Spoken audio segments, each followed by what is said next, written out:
नमस्कार, मैं हूं आपके साथ श्वेता श्रीवास्तव।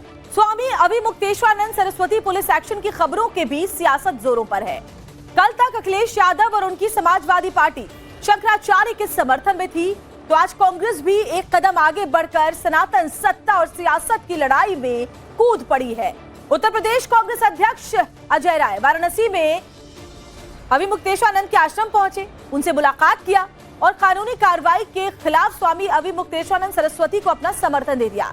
इस बीच संत समाज निष्पक्ष जांच की मांग कर रहा है, तो उत्तर प्रदेश की पुलिस हर कदम बेहद नपे तुले अंदाज में आगे बढ़ा रही है।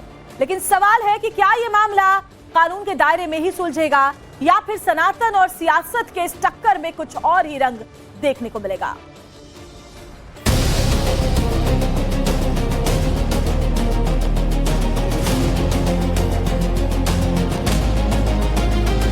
स्वामी अविमुक्तेश्वरानंद को लेकर छिड़ा सियासी संग्राम अब खुलकर सामने आ गया है। सपा अध्यक्ष अखिलेश यादव के समर्थन के बाद अब यूपी कांग्रेस अध्यक्ष अजय राय ने शंकराचार्य को खुला समर्थन दे दिया है। दुख की बात है कि हमारे सनातनी धर्म के पूजनीय शंकराचार्य जी के साथ व्यवहार तब हो रहा है जब भगवाधारी हमारे मुख्यमंत्री हैं। सुनने में आ रहा है उनके पक्ष में 2 डिप्टी सीएम आ गए हैं। अगर 2 डिप्टी सीएम उनके पक्ष में हैं तो सरकार कैसे चल सकती है? तो लगता तो ये कि कहीं दोनों मिली जुली तो नहीं है कि डिवाइड एंड रूल की पॉलिसी रहे, लोगों को उलझा के रखें और शंकराचार्य जी को भी फंसा के रखें। ये पूरी तरीके से सनातन धर्म का अपमान है और शंकराचार्य की जो पीठ है वो आदि शंकराचार्य के द्वारा स्थापित है। उसमें से एक पीठ ज्योतिर्पीठ के शंकराचार्य हैं, स्वरूपानंद जी के शिष्य अमुक्तेश्वरानंद जी। और मैं इतना ही कहना चाहूंगा कि अमुक्तेश्वरानंद जी को मैं बहुत पहले से जानता हूं, सच के साथ खड़े रहते हैं।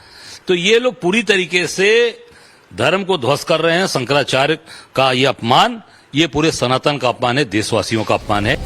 दरअसल अभी से कुछ देर पहले यूपी कांग्रेस अध्यक्ष ने स्वामी अविमुक्तेश्वरानंद से मुलाकात करने वाराणसी में उनके आश्रम श्री विद्या मठ पहुंचे थे। वहां वो काफी देर तक शंकराचार्य के सामने हाथ जोड़े बैठे रहे।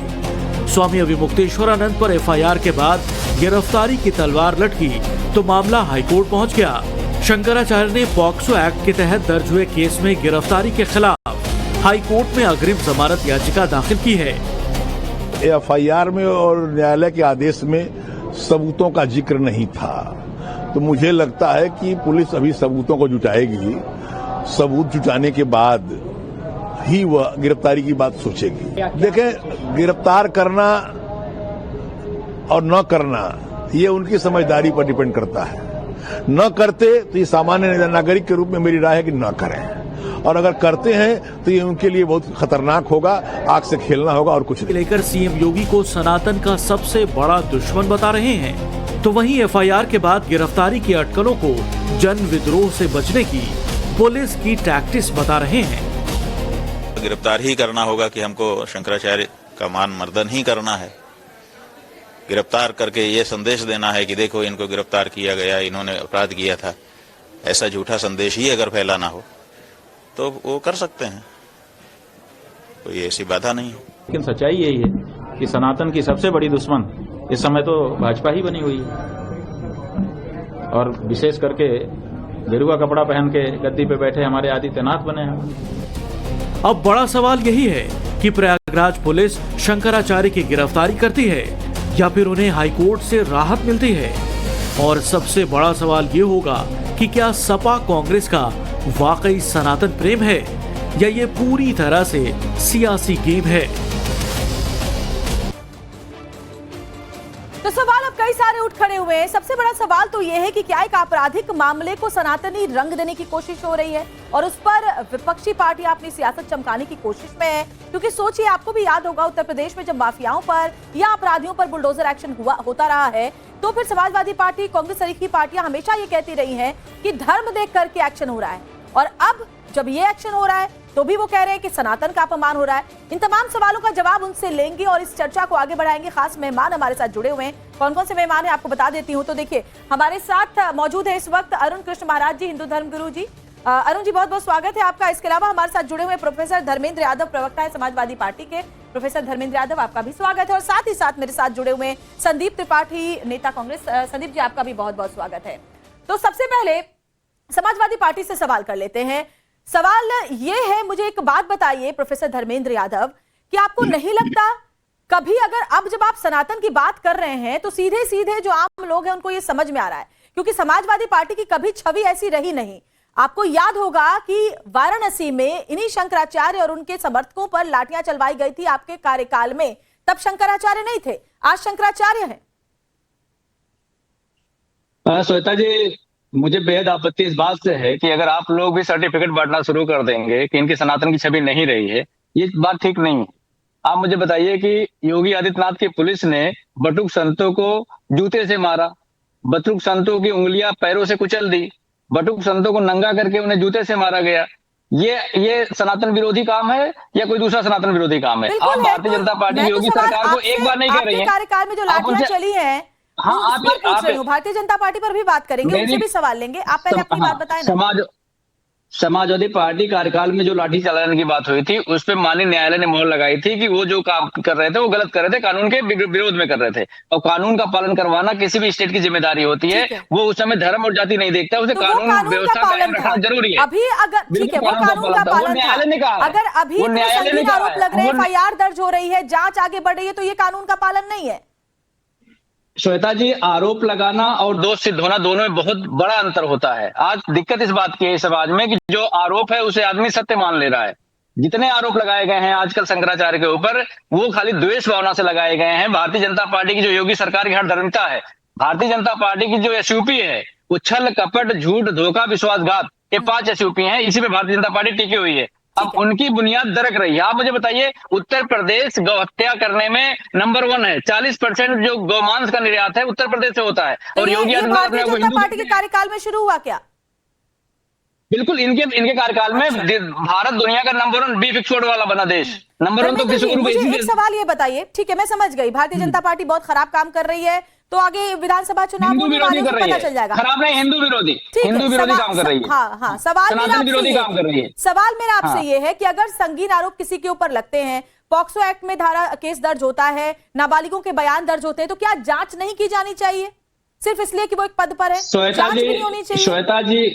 श्वेता जी, जांच बिल्कुल होनी चाहिए और जांच के लिए शंकराचार्य महाराज कभी मना नहीं कर रहे हैं। सवाल हमारा इस बात का है कि जो आशुतोष ब्रह्मचारी जिसने शिकायत करी है, वो खुद गैंग रेप का आरोपी है। 21 मुकदमे उसके ऊपर है। आप मुझे बताइए, 21 मुकदमे के साथ जिसमें गैंग रेप का भी अपराधी है, आरोपी नहीं अपराधी है, बल्कि ऐसे व्यक्ति अगर किसी पर आरोप लगाते हैं तो वो सवाल के घेरे में जिस पर आरोप लगे हैं उसकी भी जांच होनी चाहिए और जो आरोप लगा रहा है उसकी भी जांच होनी चाहिए। अरुण कृष्ण महाराज जी, हिंदू धर्म गुरु हमारे साथ हैं। अरुण जी, एक बात मुझे बताइए, क्योंकि देखिए सवाल तो उठ रहे हैं टाइमिंग को लेकर के, लेकिन यहां पर एक अलग तरह का एक राजनीतिक समीकरण देखने को मिल रहा है। कांग्रेस पार्टी ये कहती है कि अगर गिरफ्तारी हुई तो हम सड़कों पर उतर जाएंगे। वही कांग्रेस पार्टी जो कि राम के अस्तित्व पर सवाल उठाती रही है। समाजवादी पार्टी जो हमेशा ये कहती रही है कि एक धर्म विशेष को भारतीय जनता पार्टी टारगेट करती है, वो भी कह रही है कि नहीं, हम तो सनातनी है और हम सनातन की रक्षा करेंगे। ये बदलाव आपको राजनीतिक रूप से जो नजर आ रहा है उत्तर प्रदेश में, इसकी वजह क्या समझ में आ रही है?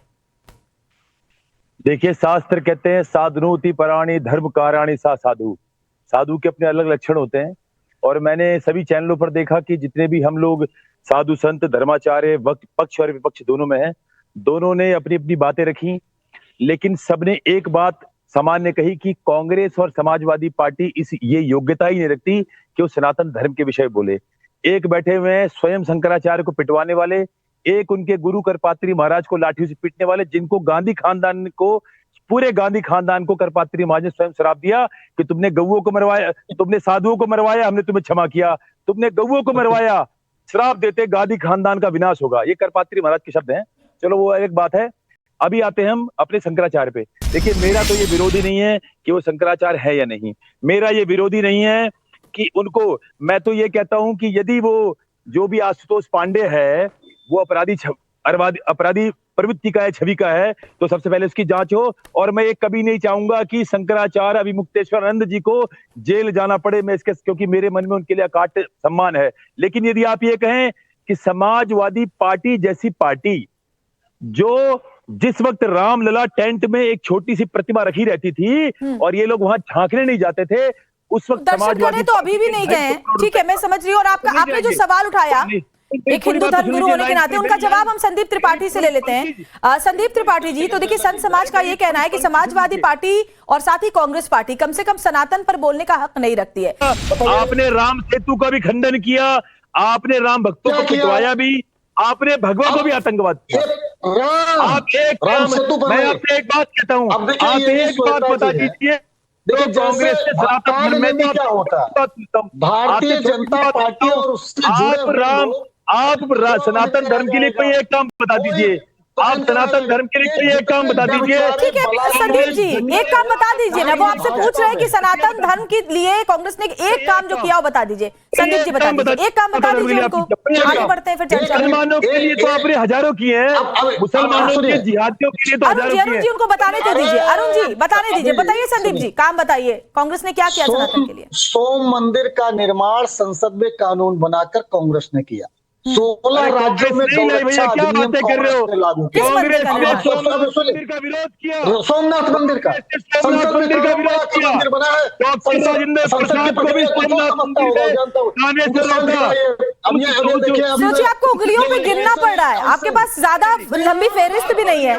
क्या आप ये बता पाए कि आपने सनातन के लिए किया गया? प्रोफेसर धर्मेंद्र यादव, सवाल ये उठ रहे हैं कि क्या क्योंकि उत्तर प्रदेश में विधानसभा के चुनाव होने वाले हैं और भारतीय जनता पार्टी ये कह रही है क्योंकि आपको जो आपका जिसको आप एकाधिकार समझते हैं मुस्लिम वोट बैंक, वो भी असदुद्दीन ओवैसी की वजह से आपको खिसकता हुआ नजर आ रहा है, क्या यही वजह है कि आप चाह रहे हैं कम से कम इधर के कुछ वोट हमें मिल जाएं और इसीलिए सनातन का राग अलापा जा रहा है? भारतीय जनता पार्टी के आरोप है। हाँ श्वेता जी, आपकी बात का जवाब देने से पहले अरुण महाराज जी ने एक सवाल उठाया था, मैं उसका जवाब दे दूं फिर आपकी बात पर मैं आता हूँ। अरुण कृष्ण महाराज जी कह रहे हैं कि भगवान रामलला टेंट में रहे। अरे मैं इनसे सवाल पूछना चाहता हूँ कि जिसकी टेंट में ये भी रहते हैं, मैं भी रहता हूँ और आप भी रहती हैं, उसको टेंट में रखवाने वाले कौन है? पहला मेरा सवाल है। दूसरी बात, देखिए अगर हम इस पर चर्चा करेंगे ना कि गोलियां किसने चलवाई और क्या हुआ, तो वो उतना वक्त डिबेट में है नहीं। प्रोफेसर धर्मेंद्र यादव, मैंने आपसे ये पूछा है कि इस मामले को लेकर समाजवादी पार्टी का जो रुख है उसकी राजनीतिक वजह क्या है, उस पर आप जवाब दें। राम को नहीं कहा, समाजवादी पार्टी धर्म की राजनीति नहीं करती है, समाजवादी पार्टी हर धर्म का सम्मान करती है और इसीलिए इटावा में केदारेश्वर महाराज महादेव जी का मंदिर बन रहा है। मैं योगी आदित्यनाथ और मोदी जी से आग्रह कितनी अच्छा लग रहा है पता है आपको? कांग्रेस पार्टी कह रही है कि हमने सोमनाथ मंदिर बनवाया, समाजवादी पार्टी कह रही है हमने केदारेश्वर मंदिर बनवाया, बिल्कुल बदला बोलते हैं ना, वो रुख नजर आ रहा है। अरुण जी ठीक है, एक एक करके काका जी मैं आपसे एक बात बोलना चाहता हूँ, काका सुनिए, मैं आपसे एक बात बोलना चाहता हूँ। किस दिन इटावा में मंदिर का दर्शन करने जा रहे हैं? क्योंकि मेरी बात सुनिए, अरे काका मेरी बात सुन लीजिए, अरे आपके ही लाभ के लिए बोल रहा हूँ। एक एक करके धर्मेंद्र यादव एक बात सुन लीजिए मेरी, धर्मेंद्र यादव मेरी एक बात सुन लीजिए फिर आप बोल लेना, मेरी एक बात सुन लीजिए धर्मेंद्र यादव फिर बोल लेना। धर्मेंद्र जी, संदीप जी एक बार बात सुन लीजिए फिर तीनों को मौका मिलेगा। धर्मेंद्र यादव के लिए है ये मेरी बात। देखिए मैं भगवान कृष्ण का दास हूँ और भगवान कृष्ण को अर्जुन ने क्या कहा भगवत गीता में? कहा सखेति मत्वा प्रसभम यदुक्तम। सुनिए सुनिए सुनिए, सखेति मत्वा प्रसभम यदुक्तम, हे कृष्ण हे यादव हे सखेति अजानता महिमा नाम तवेदम मया प्रमादा प्रणीयेन वापी। अरे मेरी बात ही नहीं सुन रहे, मैं तो आपके अच्छे के लिए बोल रहा हूँ, अरे मैं तो आपकी प्रशंसा में बोल रहा हूँ, अरे मैं आपकी प्रशंसा के लिए बोल रहा हूँ, सुन तो लीजिए, आपकी प्रशंसा के लिए बोल रहा हूँ। अरे यादव क्या है, मैं ये बोलना चाह रहा हूँ, आप सुन नहीं पा रहे हो। अरे सुनने का धैर्य रखो भैया, मैं तो आपकी प्रशंसा कर रहा हूँ। सखेति मत्वा प्रसभम यदुक्तम, हे कृष्ण हे यादव हे सखेति।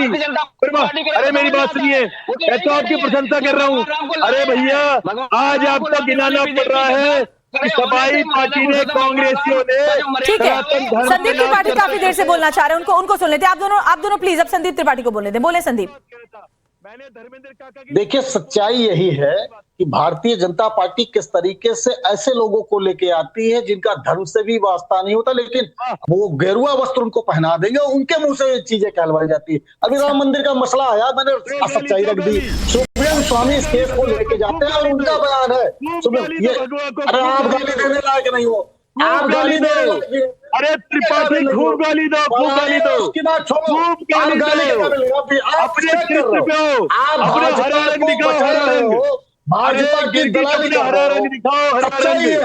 अपना हरा रंग दिखाओ, क्या किसका हरा रंग दिखाओ, होता किसका हरा रंग दिखाओ, हरा रंग कुछ नहीं जानते सनातन के बारे में। ढोंगी हो, मोदी जी के योगी के रिश्तेदार हो, रंग दिखाओ अपना हरा। संदीप जी भाषा की मर्यादा का ध्यान रखें। संदीप जी भाषा की मर्यादा का ध्यान रखिए, तू तड़ाक मत कीजिए प्लीज। श्वेता जी अपनी असलियत अपनी तू थोड़ा कर भी नहीं रहा हूँ, पैरालो आप कह रही हो। हमने सिर्फ ये कहा कि साधु रंग की बात पड़ गए।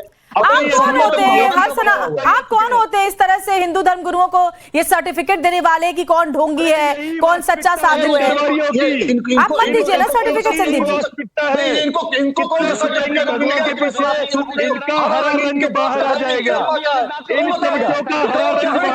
एक एक करके संदीप जी अपनी बात पूरी करें, फिर आचार्य अरुण आप बात पूरी कीजिएगा।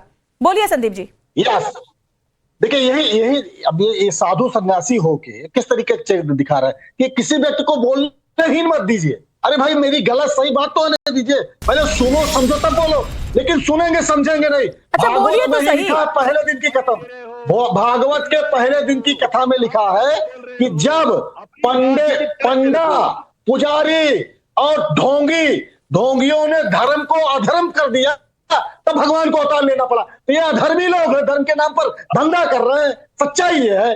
ठीक है अरुण जी, ठीक है समझ गए। अरुण जी आप जवाब दें, अरुण जी आप जवाब दें। समाजवादी पार्टी कह रही है कि सबसे बड़े सनातनी और हिंदू धर्म की रक्षक सबसे बड़े वही हैं, क्या कहेंगे आप? देखिए मैंने चुपचाप सुना, मुझे 2 मिनट दीजिएगा। पहले मुझे धर्मेंद्र यादव की प्रशंसा करनी है। अब इतना तो मुझे अलाउ है ना कि धर्मेंद्र यादव की प्रशंसा कर सकूं। यादव जी आपकी प्रशंसा करने का तो अधिकार है ना मुझे। तो देखिए अर्जुन ने भगवत गीता में कहा सकेति मतवा प्रसवम यदुक्तम, हे कृष्ण हे यादव हे सकेति मतवा प्रसवम यदुक्तम। भगवान कृष्ण ने कहा जब अपना स्वरूप दिखाया तो अर्जुन ने कहा हे कृष्ण मैं तो तुम्हें बड़े प्रेम से यादव कहता था, ऐसा पवित्र नाम है यादव। और देखिए यादव आज क्या कर रहे हैं। आज ठीक है, बहुत बहुत शुक्रिया आप तीनों खास मेहमानों का हमारे साथ जुड़ने के लिए, क्योंकि देखिए एक बहुत ही अलग रूप इस वक्त समाजवादी पार्टी और कांग्रेस का नजर आ रहा है। दोनों ही पार्टियां इस होड़ में लगी हुई हैं और राजनीति कहते हैं कि कुछ भी करा सकती है, और वही रंग बदलता हुआ इन दोनों पार्टियों का हम देख रहे हैं जो खुद को सबसे बड़ा सनातनी बता रहे हैं। फिलहाल इस डिबेट में इतना ही। और एक बड़ी खबर इस वक्त राजस्थान से आ रही है, जहां खड़क शक्ति 2026 का आयोजन किया गया। भारतीय थल सेना ने युद्धाभ्यास किया है।